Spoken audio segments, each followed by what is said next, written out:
ஆன்மீக நண்பர்கள் அனைவருக்கும் வணக்கங்க. இன்னைக்கு நம்ம சேனல் பதிவில் நம்ம எதை பற்றி பார்க்க போகிறோம் அப்படின்னா, பொதுவாக மாதந்தோறும் அமாவாசை அப்படின்றது வருங்க. அமாவாசை திதிகளில் திதி தர்ப்பணம் கொடுக்காதவங்க கூட கட்டாயம் இந்த தை அமாவாசையில் முன்னோர்களுக்கு செய்ய வேண்டிய கடமையை தவறாமல் செய்து விடணும்.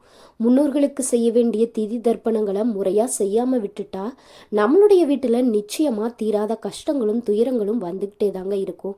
இதற்காக முன்னோர்கள் நமக்கு சாபம் கொடுத்துருவாங்க அப்படின்னு அர்த்தம் கிடையாது.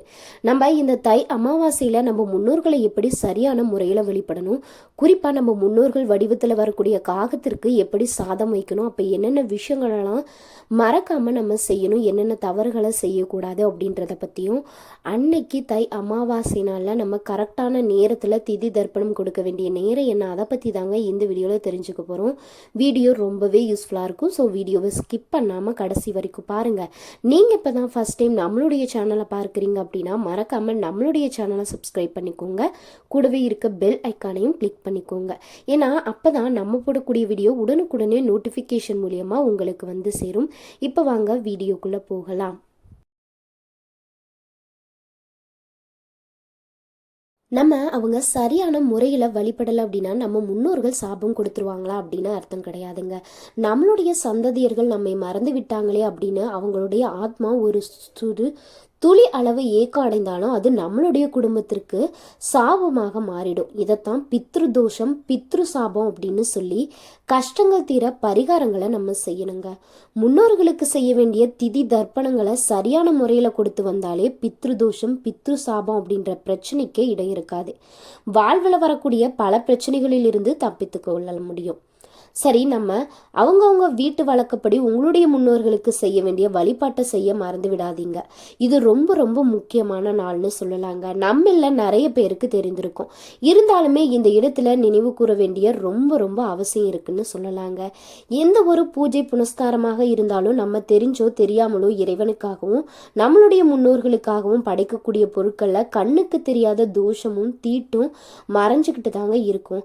அந்த தோஷமும் தீட்டும் நம்மளுடைய பூஜை புனஸ்காரங்களை எந்த விதத்திலுமே பாதித்து விடக்கூடாது. கண்ணுக்கு தெரியாத எந்த ஒரு தோஷத்தையும் எந்த ஒரு தீட்டையும் புனிதப்படுத்தக்கூடிய சக்தி அப்படின்றது துளசி இலைகளுக்கு இருக்குங்க. நம்மளுடைய வீட்டில் இருக்கக்கூடிய முன்னோர்களின் புகைப்படங்களுக்கு துளசி இலைகள் கலந்த பூமாலையை அணிவிப்பது நல்ல பலன்களை நம்மளுக்கு கொடுக்கும். முடிந்தா வெறும் துளசி இலைகளை மாலையா தொடுத்து முன்னோர்களுடைய படத்துக்கு போடலாங்க. இதோடு சேர்த்து பூஜையில வைக்கக்கூடிய பஞ்ச பாத்திரத்துல 2 துளசி இலைகளையும் போட்டுடணும்.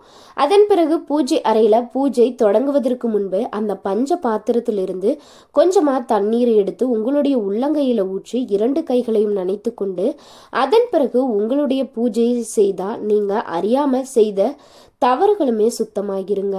இதெல்லாம் சேர்த்து வழக்கம் போல உங்களோட வீட்டு வழக்கப்படி முன்னோர்களுக்கு என்ன பொருட்களை எல்லாம் சமைத்து இலை போடுவீங்களோ அதையுமே நீங்க செய்ய மறந்து விடக்கூடாதுங்க. பூஜையில கண்ணுக்கு தெரியாத நம்மளுக்கு அறியாத தெரியாத தவறுகள் மூலமாகவும் சிக்கல்கள் வருவதற்கும் தடங்கள் வருவதற்கும் வாய்ப்பில்லை. நீங்க செய்யக்கூடிய பூஜை முழுமையா நிறைவு பெற நிச்சயமா உங்களுடைய வீட்டுல இந்த துளசி இலைகள் இருக்கும்படி பார்த்து கொள்ளுங்க. இதோடு சேர்த்து உங்களுடைய எண்ணங்களும் தூய்மையா இருக்கணும். உடல் சுத்தத்தோடும் மன சுத்தத்தோடும் நம்ம செய்யக்கூடிய எந்த பூஜையா இருந்தாலும் அது முழுமையான பலனை கொடுக்கும் அப்படின்ற நம்பிக்கையோடு நம்ம இந்த தை அமாவாசை வழிபாட்டை செய்தோம் அப்படின்னா நம்மளுடைய வாழ்க்கையில் இருக்கக்கூடிய அத்தனை சாபங்களும் தோஷங்களும் விலகும் அப்படின்றது தாங்க நிதர்சனமான உண்மையாகவே சொல்லப்படுறாங்க. ஒருத்தங்க இருக்கும்போதே அவங்கள நல்ல விதமாக பார்த்து கொள்ளணும். இறந்த பிறகு அவங்கள அதை விட ஒரு படி மேலே தாங்க நம்ம பார்த்துக்கணும். ஏன்னு கேட்டிங்கன்னா, இறந்த பிறகு ஆத்மாவாக மாறி இருக்கும்போது அவங்களால உயிருடன் இருக்கும்போது செய்ய முடியாத நன்மைகளை இறந்த பிறகு தான் செய்வாங்க அப்படின்றது ஒரு நம்பிக்கையாக சொல்லப்படுது. அதற்கு நம்ம அவங்கள முறையாக வழிபடணும். அப்படி வழிபட தவறுறவங்க வாழ்க்கையில் பெரும் துன்பத்திற்கு ஆளாவாங்க. இந்த திதி அப்படின்றது ஒருவர் இறந்து 1 வருடம் கழித்து வரக்கூடிய வருடாந்திர திதியை மட்டும்தான் திதி கொடுக்கும் நாளா நினைத்து கொண்டிருக்கிறோம். ஆனா அது அப்படி கிடையாதுங்க. இந்த வருடாந்திர திதி முக்கியமானது தான். ஆனா அதற்காக மாதம் மாதம் வரக்கூடிய அமாவாசை திதியை நம்ம விட்டு விடக்கூடாது. நம்ம நிறைய பேர்களை பார்த்திருப்போம், எவ்வளவு சம்பாதிச்சாலும் நிற்பதில்லை அப்படின்னு புலம்பிக்கிட்டே இருப்பாங்க. அவங்க எந்த தொழில் தொடங்கினாலும் அதில் நஷ்டத்தை தான் கொடுக்கும். வீட்டுல ஏதாவது குறையோடு குழந்தை பிறந்திருக்கும். வீட்டுல இருக்கிறவங்களுக்கு திருமண வயது வந்தும் கூட திருமணம் ஆகாம இருக்கும், குழந்தை பாக்கியம் இல்லாம இருக்கும், மந்தமான பிள்ளைகள். இவ்வளவு எதற்கு தான் வாழ்றோம் அப்படின்னு புலம்பக்கூடிய அளவுக்கு அவங்களோட துன்பம் அப்படின்றது இருக்குங்க. இதற்கெல்லாம் காரணம் என்னன்னு பார்த்தா கண்டிப்பா பித்ருதோஷமாக தான் இருக்கும். பித்ருதோஷம் அப்படின்றது இறந்தவர்கள் ஆன்மா சாந்தி அடைந்து நம்மை வாழ்த்தவில்லை அப்படின்றது தாங்க குறிக்கும். இப்படி பித்ருதோஷம் வராம இருக்க நம்ம முன்னோர்களை முறையா நம்ம வணங்கணுங்க. இதற்கு மாதம் மாதம் வரக்கூடிய அமாவாசை திதியில இறந்தவங்களுக்கு பிடித்ததை சமைத்து படையல் போட்டு அவங்கள வணங்கணும். இப்படி வணங்க முடியாதவங்க தை அமாவாசை நாள்ல நிச்சயம் நம்ம ஏழை எளியவங்களுக்கு நம்மளால முடிந்த ஏதாவது ஒரு பொருட்களையோ இல்ல உணவுகளையோ ஏதோ ஒன்று உங்களால என்ன முடியுமோ அதை நீங்க தானமா கொடுத்தீங்க அப்படின்னா இறந்தவ இவங்களுடைய யாரோ ஒருவர் மூலமா வந்து உங்களுடைய அந்த தானத்தை பெற்றுக்கொள்வாங்க அப்படின்னு ஒரு ஐதீகமா சொல்லப்படுது. அதே போல ஒரு குடும்பத்துல 4 பிள்ளைகள் இருக்கிறாங்க என்ற மூத்தவர் மட்டுமே தொடர்ந்து அமாவாசை திதி கொடுத்து கொண்டிருக்கிறாங்க.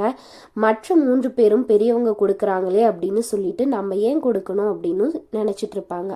அதுவுமே தவறான ஒரு விஷயம் தாங்க. மற்ற 3 பிள்ளைகளும் கட்டாயம் திதி கொடுக்கணும். இதுல எள்ளும் தண்ணீரும் இறைப்பதை கொல்லி வைத்தவர் மட்டும்தான் செய்யணும், மற்ற பிள்ளைகள் செய்யக்கூடாது. மற்றபடி அமாவாசை திதியில சாதம் வைத்து படையல் போடுவது, யாருக்காவது தானம் கொடுப்பது, இது போன்றவற்றை நிச்சயமா மற்ற பிள்ளைகளுமே செய்யலாங்க. குறிப்பா சிலர் உண்டு, வருடந்தோறும் வருடாந்திர திதி கொடுப்பாங்க, மாதந்தோறும் அமாவாசை திதியும் கொடுப்பாங்க. எல்லாத்தையும் முறையா செய்தாலும் அவங்களுடைய குடும்பத்துல கஷ்ட நிலை, மன நிம்மதியின்மை தொடர்ந்துகிட்டு தான் இருக்கும். இதற்கு காரணம் என்னன்னு கேட்டீங்கன்னா, அவங்க இந்த திதிகளை கொடுக்கறப்போ முழு மனதோடு கொடுக்கல அப்படின்னு அர்த்தம். திதி கொடுக்கும்போது 4 பேரையாவது கூப்பிட்டு சாப்பாடு போடணுங்க. இதை நம்ம போடும்போது இத்தனை பேருக்கு சமைத்து இவ்வளவு கஷ்டப்பட்டு செய்ய வேண்டியிருக்கிறது அப்படின்னு நம்ம மனதில் சிறு அளவில் கூட நினைத்தா கூட போதும். நீங்கள் கொடுக்கக்கூடிய திதிக்கான பலனையே நீங்கள் இழந்துட்டீங்கன்னு தான் அர்த்தம்.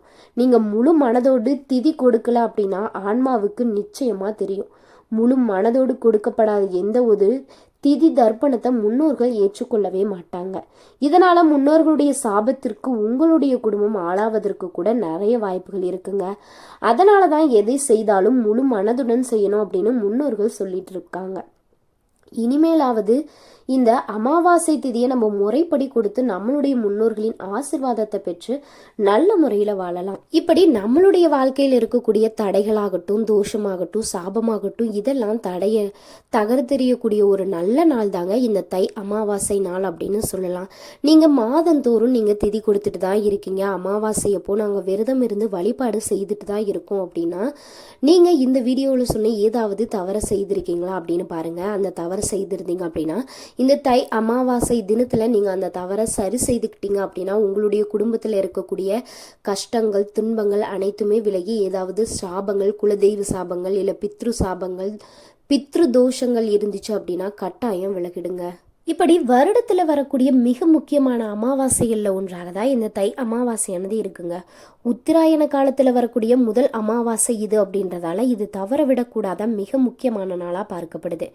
வருடத்துல வரக்கூடிய மற்ற 23 அமாவாசைகள்ல விரதம் இருந்து முன்னோர்களை வழிபட முடியலனாலும் இந்த ஒரு அமாவாசை அன்று மட்டுமாவது விரதம் இருந்து முன்னோர்களுக்கு தர்ப்பணம் கொடுத்தா வருடம் முழுவதும் அமாவாசை விரதம் இருந்து முன்னோர்களை வழிபட்ட பலன் நம்மளுக்கு கிடைக்கும். அதோடு நம்ம செய்த பாவங்கள் மட்டும் இல்லாம நம்மளுடைய 7 தலைமுறை முன்னோர்கள் செய்த பாவங்களும் நீங்கும் அப்படின்னு ஜோதிட ரீதியாகவே சொல்லப்படுது. இந்த ஆண்டு தை அமாவாசை ஜனவரி 29 புதன்கிழமை வருதுங்க. ஜனவரி 28 இரவு 8:10 மணிக்கு தொடங்கி ஜனவரி 29 இரவு 7:21 மணி வரை அமாவாசை திதியானது இருக்குங்க. இது பெருமாள் வழிபாட்டிற்குரிய புதன்கிழமையிலையும் பெருமாளுக்குரிய திருவோண நட்சத்திரத்துடன் இணைந்து வருவது மற்றொரு தனி சிறப்பாகவே சொல்லலாம். இந்த நாளில் 3 முக்கிய பொருட்களை தானம் கொடுப்பது ரொம்ப ரொம்ப சிறந்தது. இந்த அமாவாசை தினத்துல எந்தெந்த பொருட்களை தானம் செய்யணும், யாருக்கு தானம் கொடுக்கணும், எந்த மாதிரியான பொருட்களை தானம் அளித்தா நவகிரக தோஷங்களிலிருந்து விடுபடலாம் அப்படின்னு கேட்டிங்கன்னா முன்னோர்களுக்கு தானம் வழங்குவது ரொம்பவே முக்கியம் அப்படின்னு சொல்லலாங்க. அந்தணர்களுக்கு தானம் வழங்கணும், எல்லா அந்தணர்களுக்கும் தானம் அளிக்கக்கூடாது.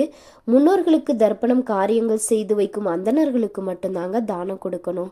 சந்திரனுக்குரிய தினம் அப்படின்றதால சந்திரனுக்குரிய பொருளான வெள்ளை நிற வஸ்திரங்கள், பச்சரிசி, பச்சை காய்கறிகள், இந்த 3 பொருட்களையுமே நீங்கள் தானமாக கொடுத்துக்கலாம்.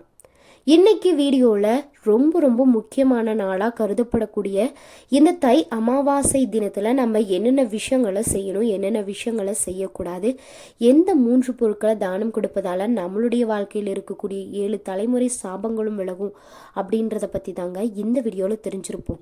இந்த வீடியோவானது உங்களுக்கு ரொம்பவே பயனுள்ள வகையில் தான் இருந்திருக்கு நம்புகிறேன். வீடியோ பிடிச்சிருந்துச்சு அப்படின்னா மறக்காமல் லைக் பண்ணிக்கோங்க, ஷேர் பண்ணுங்கள், கமெண்ட் பண்ணுங்கள். நீங்கள் இந்த வீடியோ பற்றி என்ன நினைக்கிறீங்கன்னு சொல்லிட்டு உங்களுடைய கருத்துக்களையுமே கமெண்ட் பாக்ஸில் பதிவிடுங்க. நன்றி நண்பர்களே.